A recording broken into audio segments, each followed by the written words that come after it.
ঢাকা শাহবাগ থেকে আসছে চাঞ্চল্যকর খবর। কোটা সংস্কার আন্দোলন থেকে জন্ম নেয়া বৈষম্য বিরোধী ছাত্র আন্দোলন, আজ সেই আন্দোলনের প্রায় সব কমিটি স্থগিত ঘোষণা করা হয়েছে। আমরা দায় স্বীকার করেছি এবং দায় স্বীকার করে সারা বাংলাদেশের সমস্ত যেই এক্সিস্টিং সাংগঠনিক কার্যক্রম রয়েছে আমরা সেটা স্থগিত করে দিয়েছি। শুধু কেন্দ্রীয় কমিটি বহাল নয়, দেশের সব শাখা কমিটি বন্ধ।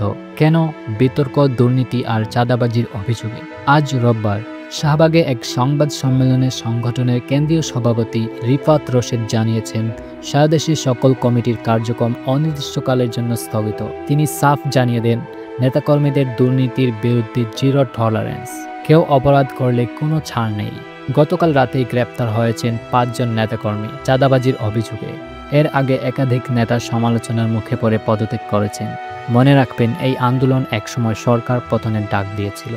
শেখ হাসিনা সরকার পতনের পর তিনি ভারতে চলে যান।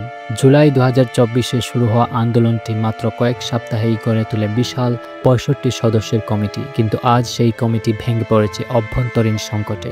সর্বশেষ গুলশানের চাঁদাবাজির অভিযোগ ওঠার পর কেন্দ্রীয় কমিটি ছাড়া সবকিছুই এখন স্থগিত।